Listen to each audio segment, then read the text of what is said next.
네, 이종훈 시장님, 글쎄 네. 조사들이 조금 이렇게 좀 달라요. 아, 그렇죠. 그게 왜 다르냐면 제가 네. 보기엔 완전히 접전 양상이기 때문에 그럴 것 같아요. 그러니까 지금까지는 어떤 상황이었습니까? 문재인 전 대표가 홀로 완전히 독주를 하지 않았습니까? 네. 그런데 안철수 후보가 좀 올라가면서 이제는 30% 후반대로 거의 비슷해지고 있잖아요. 네. 이제부터는 어떻게 되냐면 상대방 걸 빼와야 돼요. 더 이상 확장될 수 있는 그런 그 표는 없단 말이죠. 그러니까 이제부터의 어떤 1%, 2%가 굉장히 치열해지는 거죠. 이제 더 이상 출렁거림이 없다. 그래서 앞으로의 어떤 여론조사들이 각각 여론조사 기간마다 약간씩 다른 양상을 보일 수도 있어요. 네. 왜냐하면 오차 범위 내에서의 그 흐름들이니까. 네. 그래서 오를 때도 다 오른데 남의 걸 어떻게 빼오느냐. 그 승부가 굉장히 진짜 이제 관건이 된 그런 승부가 그러니까 펼쳐질 것 같아요. 이 구도는 굳어졌다는 말씀. 전체적으로 오자구도에서의 어떤 출렁거림, 더 이상의 큰 폭의 출렁거림은 이제는 없다는 거죠. 그러니까 변수가 없어졌다는 거죠. 이제 오자구도로서의 상수로 거의 가고 있다. 이런 어떤 흐름으로 파악해야 그렇죠. 되죠. 오자구도에서 양강구도, 이제 오자 대결에서 양강구도로 가고 있는 거죠. 그런데 왜 지금 여론조사가 들쭉날쭉이냐? 예. 실제로 국민 여론도 들쭉날쭉이에요, 지금.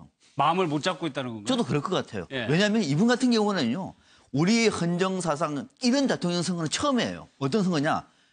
여당이 없어요. 예. 또 지금 자유한국당을 여당이라고 간주하더라도 여당 후보가 한참 밀려 있어요. 그죠? 예. 한 자리 숫자예요. 이런 경우 있었습니까? 그러니까 사실 여당이 없는 거 마찬가지예요. 예. 처음입니다. 또 하나가 뭐냐면은 보수 진보의 대결 구도도 또 힘해졌어요. 그죠? 근데 보수 진보 뭐 중도 지금 이런 상황 속에서 이것도 여전히 그동안에 보수도 아니고 진보도 아닌 사람이 이거 어디에 가야 되는 거야? 라고 헷갈릴 수가 있는 것이고 또 하나가 더 중요한 거는 지역적으로도 좀 특이해요.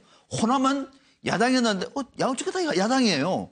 이거 어디를 지지하지? 그러니까 세대별로 지금 지지가 좀 다를 정도로. 예. 영남도 마찬가지예요. 우리 그동안에 무조건 1번이었는데 이번에 어떻게 된 거지? 대구 경북에서는 문재인 후보가 앞서고 있어요. 아니 그게 예. 안철수도 만만치 않아요 또. 예. 거기는.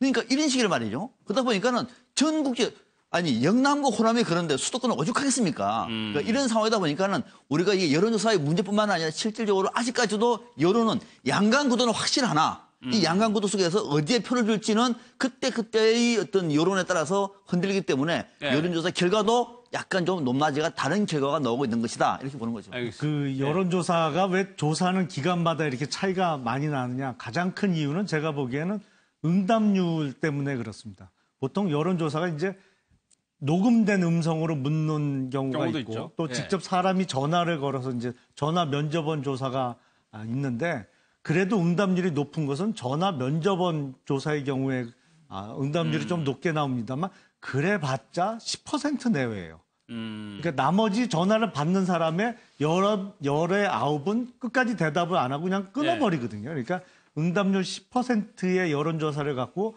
선거 결과를 정확하게 예측하기는 어렵고 네. 이제 뭐 한 달이 채 안 남았습니다만 분명히 선거 구도에 한 번 정도의 변화는 올 수 있고 예. 한 번 이상의 출렁거림은 올 수 있다라고 생각을 합니다. 그것까지 봐야 되겠네요. 그렇죠. 뭐 그게 안보 이슈가 보다 좀 본격화되면서 그럴 수도 있고 아니면 네. 지금 오자구도라고는 합니다만 저 5명의 후보 중에 일부는 본선까지 5월 9일까지 끝까지 못 가고 중도에 사퇴하는 경우도 있을 수가 있기 때문에 알겠습니다. 뭐 한 번 정도의 출렁거림은 있을 것으로 알겠습니다. 예상이 됩니다. 근데 박상 박사님, 네. 국민의당에서 박지원 대표를 두고 백의종군하라는 얘기가 최고위원들 사이에 나왔습니다. 네. 힘을 모아도 모자랄 판. 이거는 왜 그런 겁니까? 힘을 더 모으자는 얘기죠.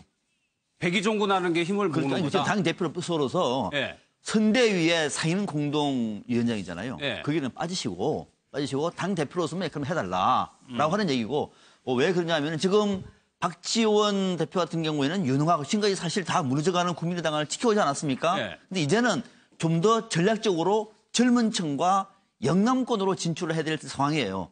여기에 박지원 대표가 선대위의 상임 공동위원장 오는 거는 조금 더 도움이 안 된다. 정면에 큰 도움이 안 나서는 된다. 우리 같은 안철수 후보의 무슨 이미지라든지 네. 또 우리 정당의 정책이 맞느냐라고 하는 내부 얘기가 있었던 것 같아요. 그래서 박지원 대표한테 선대위에서 백의종군을 요구하고 있는 목소리가 있는 거죠. 그런데 이종우 씨 결국에 네. 그게 무산되고 그냥 선대위원장 된 거잖아요. 아, 그렇죠. 그러니까 사실상 박사님께서 좀 좋게 표현하셔서 저는 좀 내부적으로 본다면 이겁니다. 국민의당도 사실은 굉장히 연합돼 있어요. 이 체제가. 그러니까 생각이 다른 어떤 정파들이나 혹은 또 이런 그룹핑이 사실 연합돼 있는 것이거든요. 한마음 한뜻이냐라고 한다면 상당히 좀 모호한. 그러니까 역시 더불어민주당도 마찬가지예요. 선대위를 꾸릴 때 잡음이 있잖아요. 그만큼 이쪽도 그런 어떤 부분이 이번에 좀 노정됐다, 밖으로 표출이 됐다라고 할 수밖에 없는 거죠. 알겠습니다. 그래서 오늘부터 이제 TV 토론회가 좀 변수가 될 수 있는 것이냐 저희가 자료화면으로도 좀 간간히 보여드리고 있는데 김남국 변호사가 네. 보시기에는 어때요? 변수가 일단은 될수 이게 있다고 그 생방송이 아니라 예. 녹화 방송이라고 해서 지금 오전 10시에 녹화 이미 다 끝났어요. 예, 끝나가지고 예. 그것들이 이제 간간히 이제 소식이 전해지고 있는데요. 지금 이미 국민들 사이에서 SNS상에서 누가 어쨌다라는 어떤 관전평들이 기자를 통해서 지금 보도가 되고 있습니다. 보도가 되기도 하고 그다음에 또 SNS를 통해서 유포가 되고 있는 상황인데요. 그것을 보면 국민들이 일단은 이 첫 토론에 굉장히 뜨거운 관심을 보이고 있다라고 생각이 됩니다. 과거에 보게 되면 그 토론 자체가 사실은 본인이 지지하고 있는 후보자들을 그냥 일방적으로 응원하고 그냥 일방적으로 평가도 역시 마찬가지로 우리 후보가 잘했다는 어떤 그런 평가가 굉장히 많았는데요. 이번 선거 같은 경우에는 지지층이 정해져 있지만 그 표차가 지금 퍼센트 차이가 이미 앞서 봤지만 여론조사의 어떤 그 차이가 크게 많지가 않은 상황입니다. 그렇기 때문에 지금 각 후보가 가지고 있는 어떤 정책에 대한 어떤 스탠스 그리고 국가관이라든지 어떤 철학이라든지 이런 것들을 정확하게 볼 수 있는 토론이기 때문에 100에서 굉장히 많은 퍼센테이지로 이렇게 변화가 출렁이진 않겠지만 그래도 유동층, 아직까지는 후보를 정하지 않는 유동층이라든지 또는 후보를 정했지만 그래도 마음을 움직일 수 있는 그런 유권자들은 이 토론을 보고 마음을 좀 바꿀 수 있다라고 좀 생각이 됩니다. 김 의원께서는 저기서 좀 홍준표 후보에 대해서 좀 관심이 있는 것 같은데 그 역할을 할 거라고 보십니까? 지지율을 좀 높일 수 있는? 사실은 지금 어떻게 보면 가장 유효한 수단이 이제 TV 토론회가 그거밖에 되겠죠. 없죠. 더군다나 이제 선관위에서 주관하는 토론회는 스탠딩으로 이제 무자료로 토론을 하기로 했기 때문에 그야말로 후보들이 평소에 머릿속에 갖고 있던 정책이라든지 생각이 여과 없이 나타날 수가 있습니다. 근데 지금 오늘 방송될 토론회가 녹화라고는 하지만 편집 없이 그냥 그렇죠. 오전 10시에 통으로 이렇게 녹화를 해놨다가 오늘 밤 10시에 하는 거기 때문에 사실상 생방송하고 다름이 없거든요. 그동안 홍준표 후보가 문재인 후보를 토론하면 10분 안에 제압할 수 있다 했는데 저는 오늘 토론회 현장에 참석을 못했습니다. 오늘 밤 10시에 보면 알겠죠. 보겠습니다.